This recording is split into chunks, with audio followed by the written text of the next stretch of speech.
The manila envelope sat on Mark Reynolds' mahogany desk like a ticking bomb. The Bank of America logo gleamed in the corner, innocent enough at first glance, but the words, "Urgent, Final Notice," stamped across its surface made his stomach clench.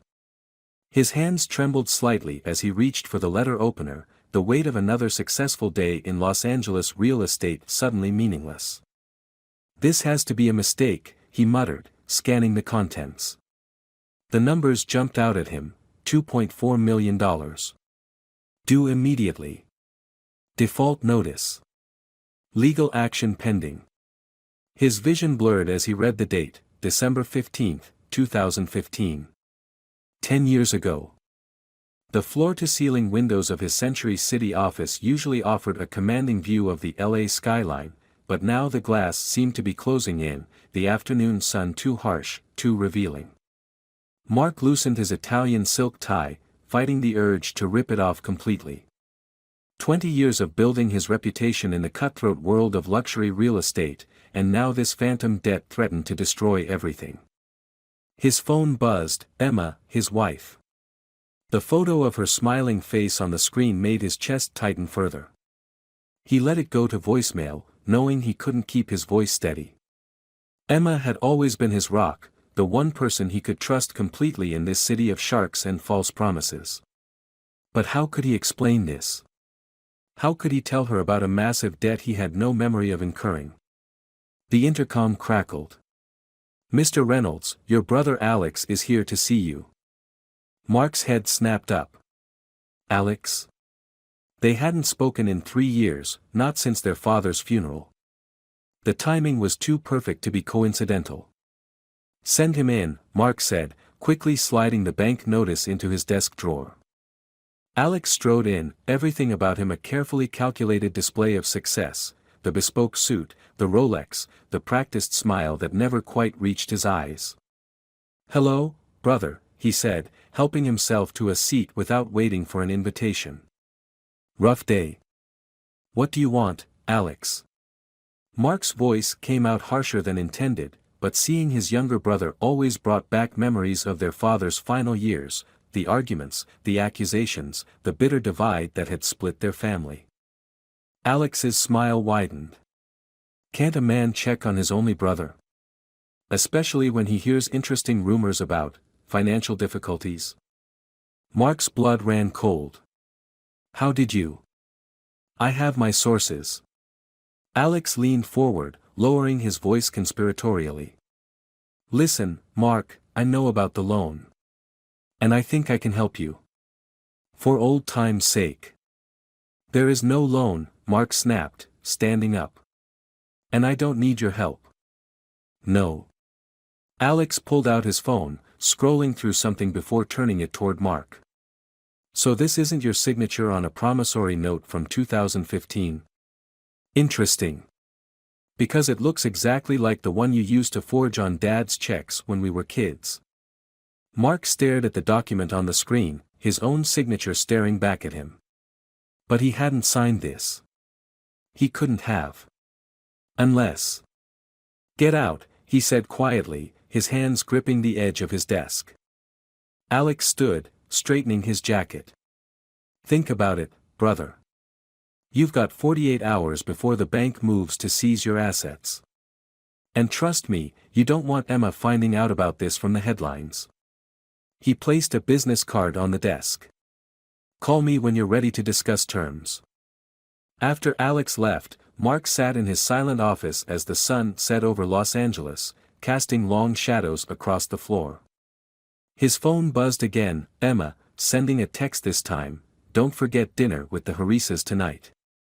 Everything okay? You've been quiet all day." He stared at the message, his finger hovering over the reply button. In the distance, sirens wailed, a familiar sound in the city of broken dreams. But for the first time in his life, Mark wondered if they were coming for him. The bank notice seemed to pulse in his drawer like a malignant heart. 10 years. His father's death. Alex's sudden appearance.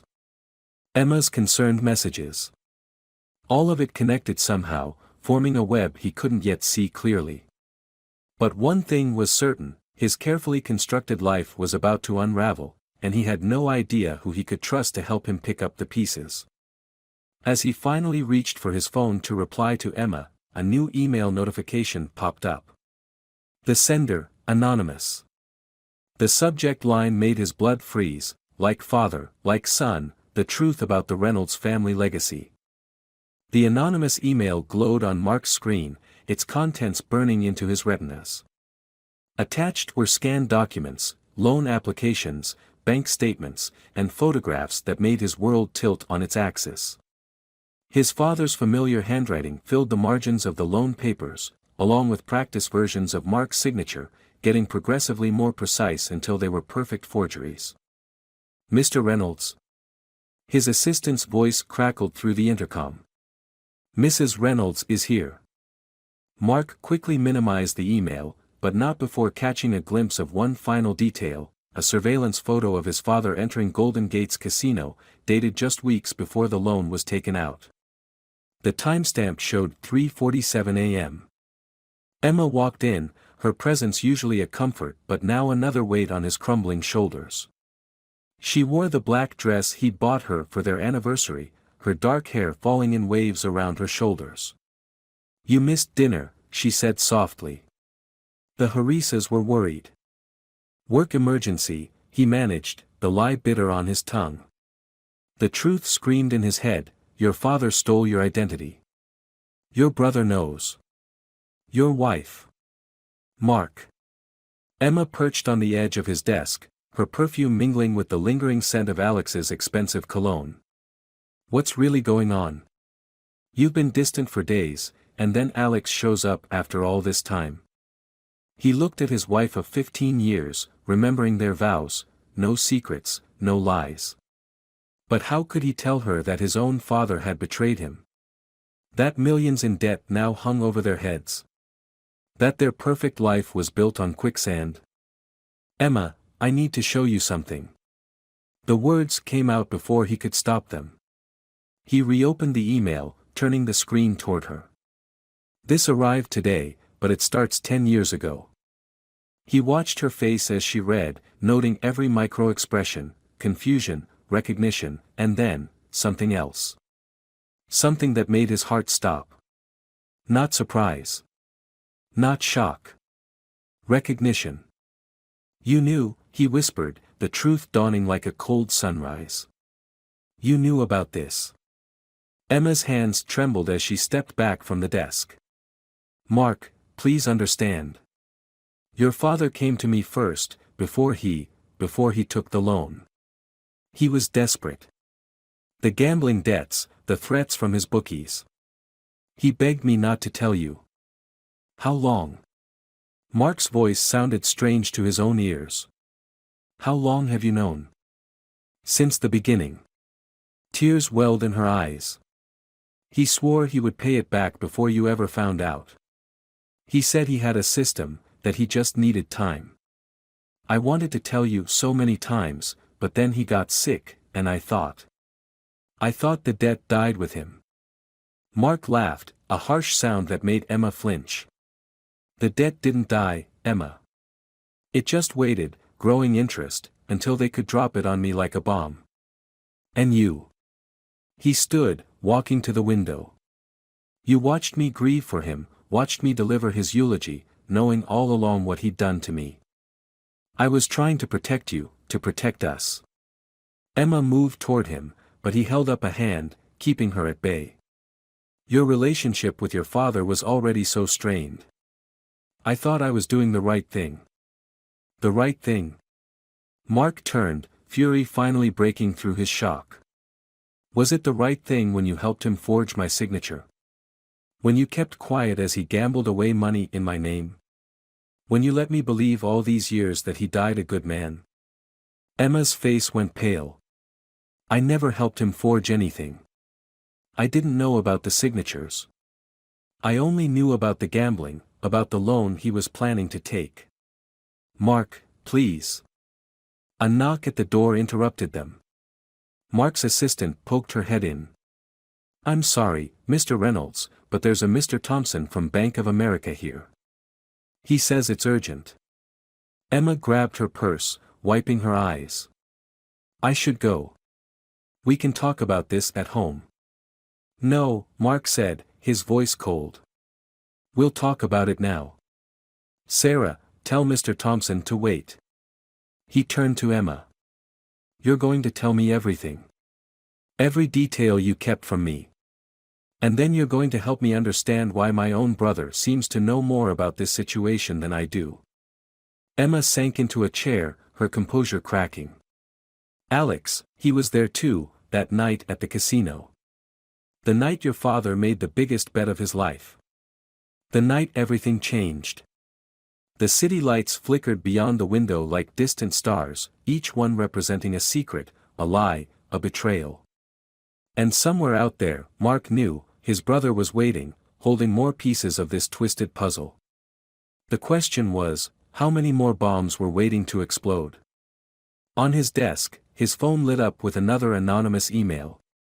The subject line read, "Want to know what really happened the night your father died? Ask Emma about September 15th. The Golden Gates Casino looked different in daylight, its neon promises dimmed by the harsh Los Angeles sun. Mark sat in his Tesla, watching the entrance where his father had walked in that fateful night 10 years ago. After Emma's revelations, he'd spent the night in his office, ignoring her calls and messages. Now, at 10 a.m., he was meeting Alex here, neutral ground, or so his brother had claimed. The valet approached his car, but Mark waved him off. He needed these few moments to steady himself. The Bank of America representative had been clear, he had 36 hours left before they moved to freeze his assets. His phone showed 14 missed calls from Emma, 3 from his biggest clients, and 1 text from Alex, "I'm at the high rollers table. For old time's sake." Inside, the casino's artificial twilight wrapped around him like a shroud. The familiar sounds, slot machines chirping, chips clicking, cards shuffling, brought back memories of finding his father here countless times, promising it was his last bet, his sure thing, his big comeback. Alex sat at an empty blackjack table, nursing a scotch. He looked up as Mark approached, that familiar smirk playing at his lips. "Finally ready to listen, brother? Talk." Mark remained standing, his hands clenched in his pockets. "What do you know about Dad's debt?" "Sit." Alex gestured to the chair beside him, sliding a tumbler of scotch across the green felt. "You'll need this." Mark sat but didn't touch the drink. The dealer, sensing the tension, discreetly moved away. "Did you know," Alex began, swirling his scotch, "that Dad came here every Thursday night for 5 years? Like clockwork. Said he was at business meetings, but really, he was here, playing with borrowed money and borrowed time. Get to the point." "The point, dear brother, is that Dad wasn't just gambling away his own money. He was playing with cartel money, laundering it through this very casino. That loan in your name? It wasn't for gambling debts. It was to pay back people who don't take kindly to being cheated." The world seemed to tilt beneath Mark's feet. "You're lying." "Am I?" Alex pulled out his phone, showing Mark a video. Their father sat at this very table, stacks of chips in front of him, talking to a man whose face Mark recognized from news reports about drug trafficking busts.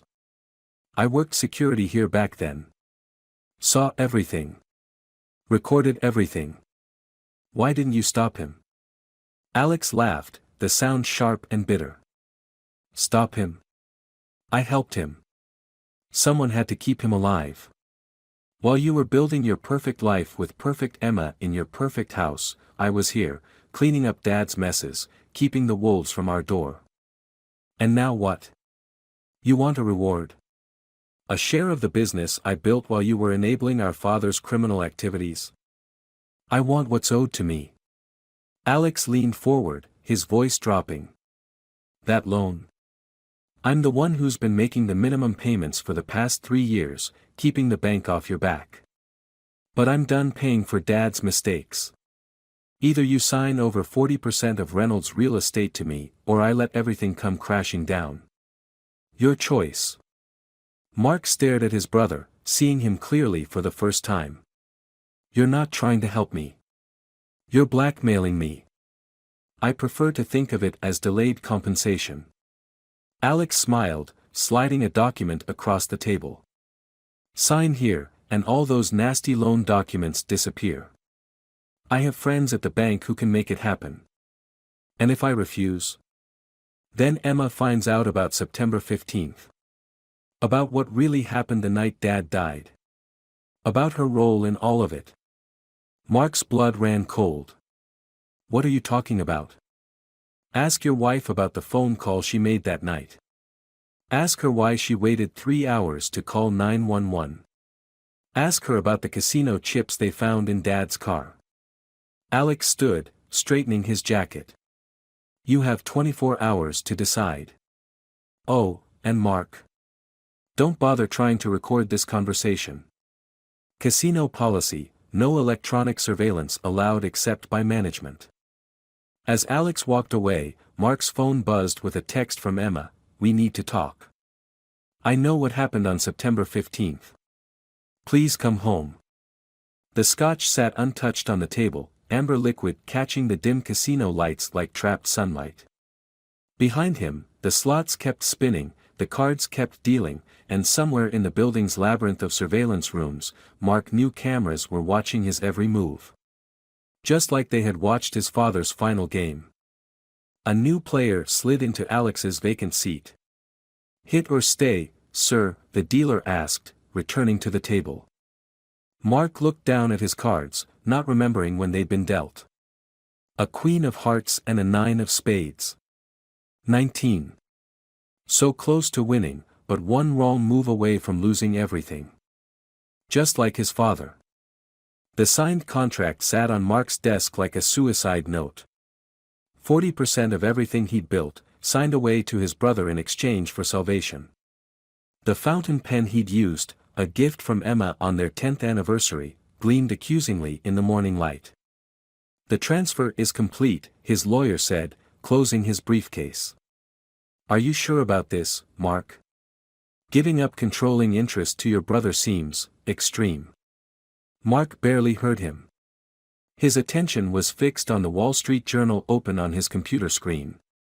The headline made his stomach churn: "Summit Properties acquires controlling interest in Reynolds Real Estate." His phone exploded with notifications. Clients, partners, competitors, all reacting to the news that Alex had immediately sold his shares to Mark's biggest rival. The betrayal was complete, surgical, and absolutely devastating. "Get out," Mark told his lawyer. "Everyone, get out." His voice rose to a shout, sending his staff scurrying from the outer office. Only when he was alone did he allow himself to slam his fist into the desk, sending the fountain pen flying. His phone rang, Summit Properties CEO, Richard Kane. Mark answered on speaker, his voice deadly calm. "You must be very pleased with yourself, Richard. Now, Mark, don't be bitter. Business is business. Though I have to say, your brother was remarkably eager to sell. Almost as eager as your wife was to help arrange the deal." The world stopped spinning. "What did you say?" "Oh." Kane's voice dripped with false concern. "She didn't tell you?" "Emma came to us weeks ago. Said she was worried about your mental state. Suggested we should step in, take the reins for a while. Very concerned wife, that one.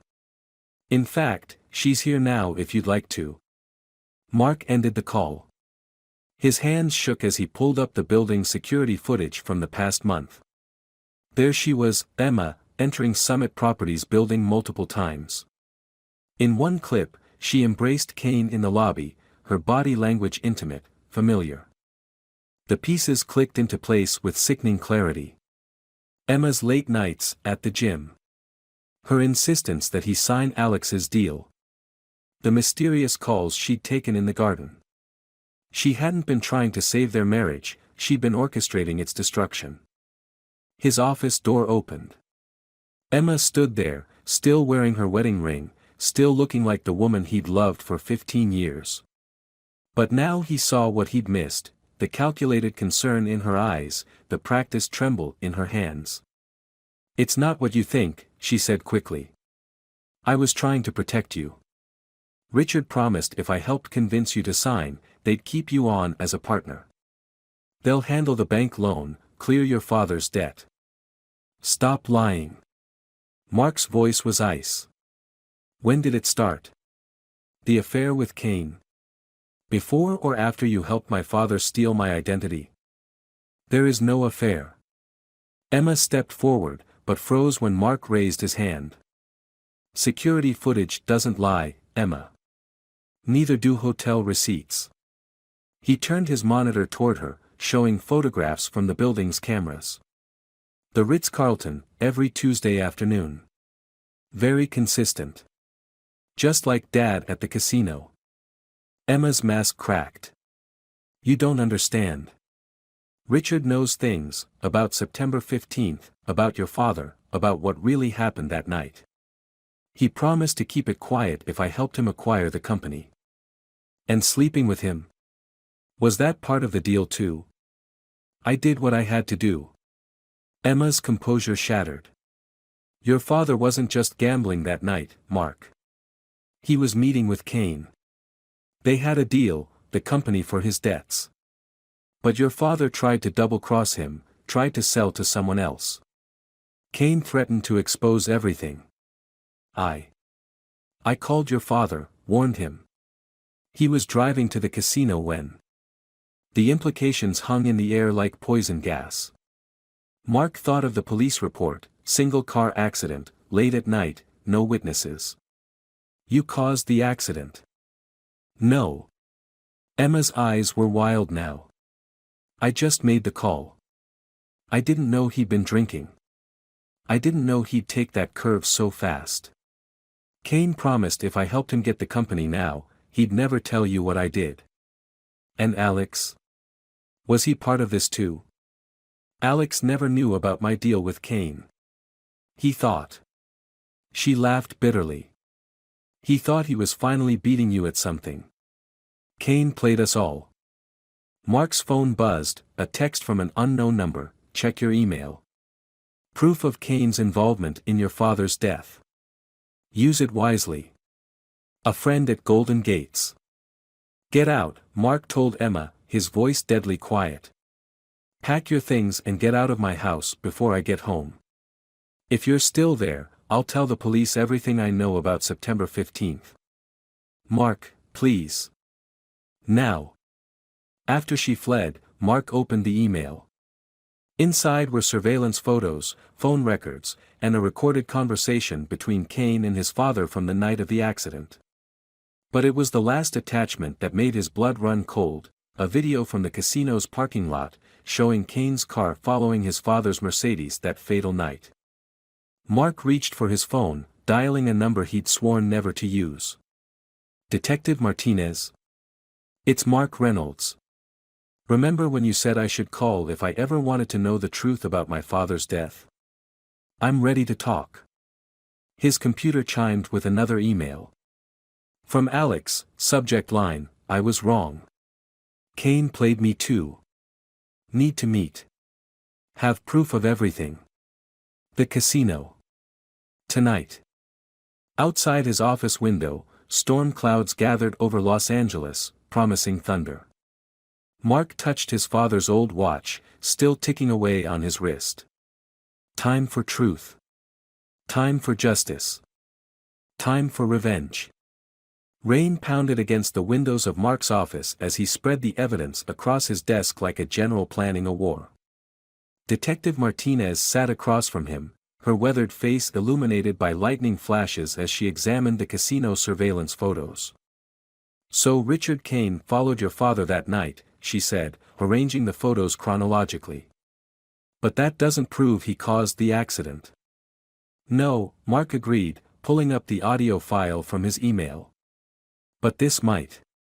Kane's voice filled the room, a conversation from 10 years ago. "If Reynolds doesn't sign over the company tonight, he won't make it home. Make sure our friends at the casino understand, no loose ends." Martinez leaned forward. "Where did you get this?" Golden Gate's casino security system. Apparently, my brother wasn't the only one recording everything. Mark played another file, his father's voice now, panic evident. Emma, they're following me. Kane knows about the other buyer. If anything happens to me, tell Mark. The sound of screeching tires. Then silence. Your wife never reported this call. No, Mark said bitterly. She was too busy making deals with the devil. He showed Martinez the hotel surveillance photos of Emma and Kane. She thought she was protecting me by helping Kane take over my company. Instead, she helped protect my father's killer. Mr. Reynolds, Martinez closed her notebook. What you're suggesting, that Richard Kane orchestrated your father's death, that your wife and brother were unknowingly complicit, that the Golden Gates Casino was involved in money laundering, these are serious accusations against powerful people. I know. Mark pulled out one final piece of evidence, a ledger he'd found hidden in his father's old briefcase, its pages filled with dates, amounts, and coded names. But my father left a trail. Every transaction, every meeting, every deal. He knew they might come after him. This is his insurance policy. Lightning flashed again as Mark's phone buzzed. Alex, confirming their meeting at the casino in an hour. Another text followed from his source at Golden Gates. Kane is here. Meeting with the same cartel contacts your father knew. Surveillance active. You're walking into a trap, Martinez warned. Kane knows you have evidence. He won't let you leave that casino alive. That's exactly what I'm counting on. Mark opened his desk drawer, removing a small recording device. The casino blocks electronic surveillance, except for management. And thanks to Alex's old security position, I still have management codes. Martinez studied him. You're going to get them to confess.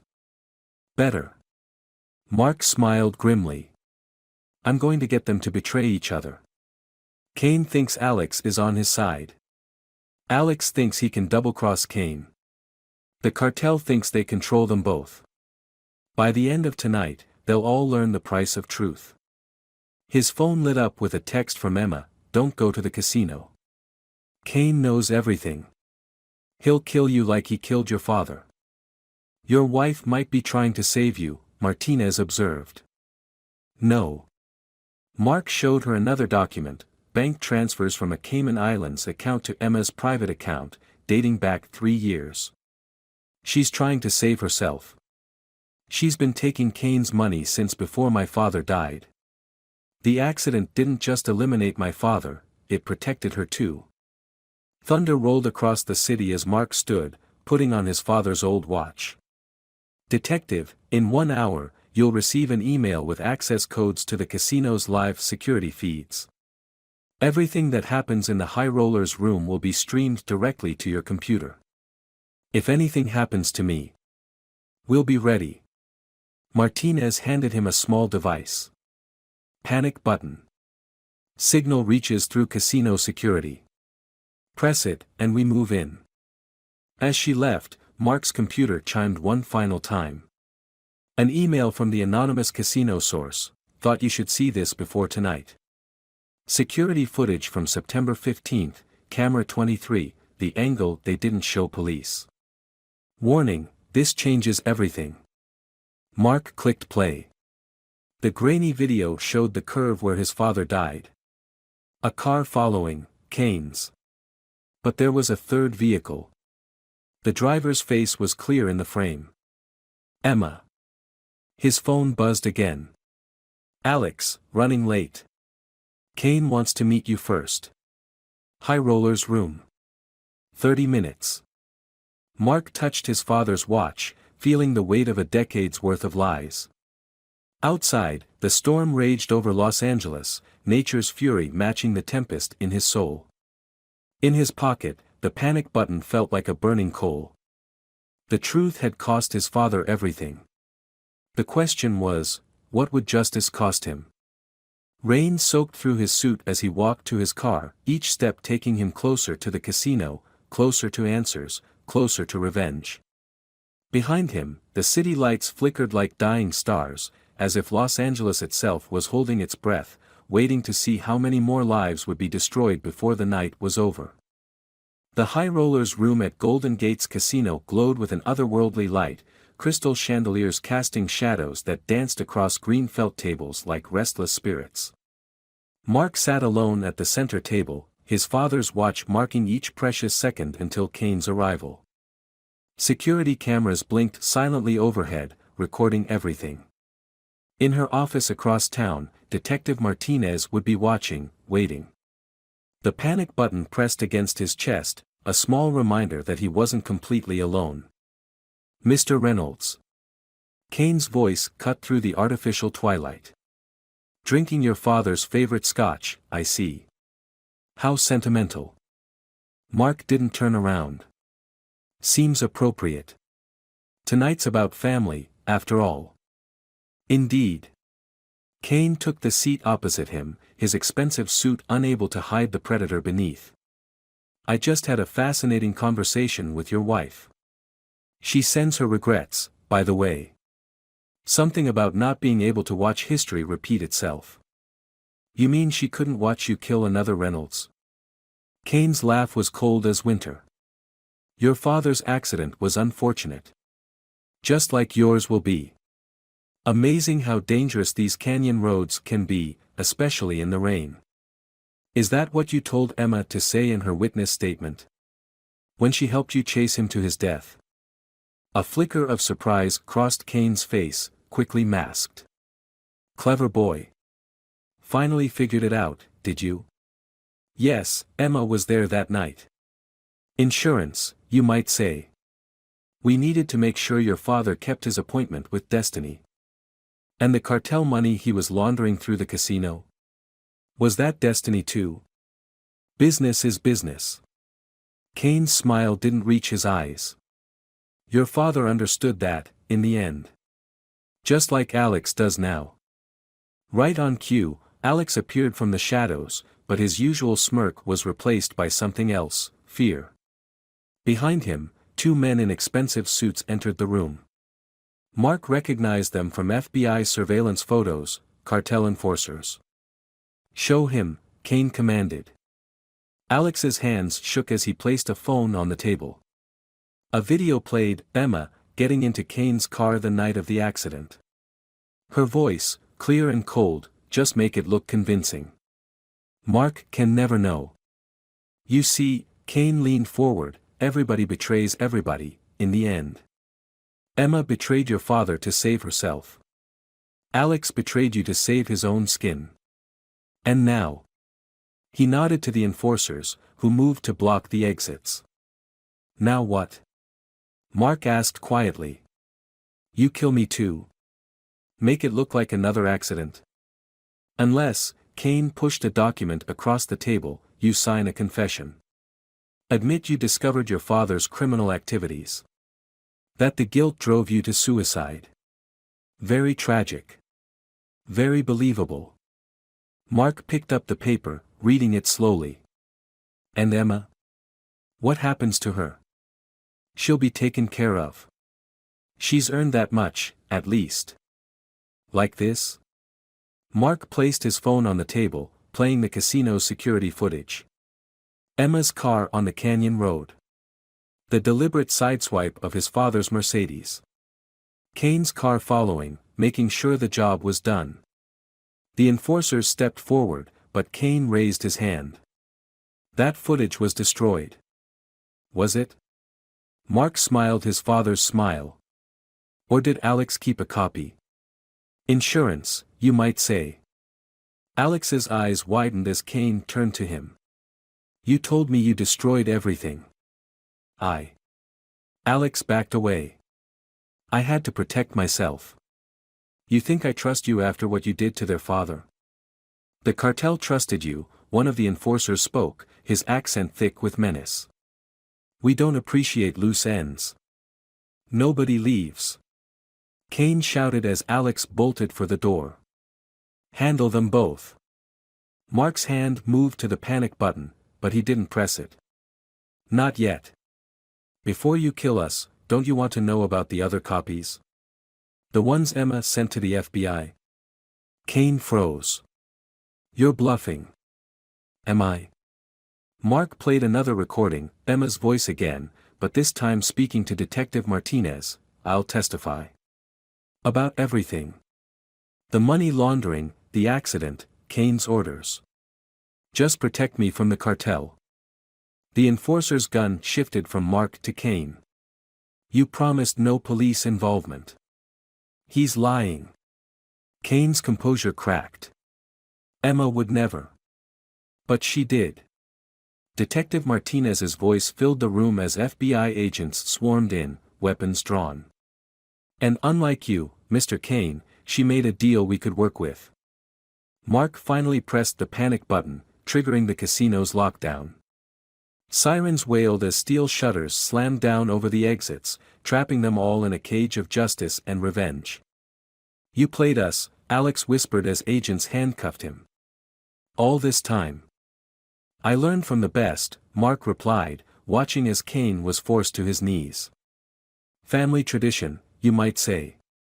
Hours later, Mark stood in the rain outside the casino, watching as police cars and FBI vehicles lit up the night with red and blue lightning.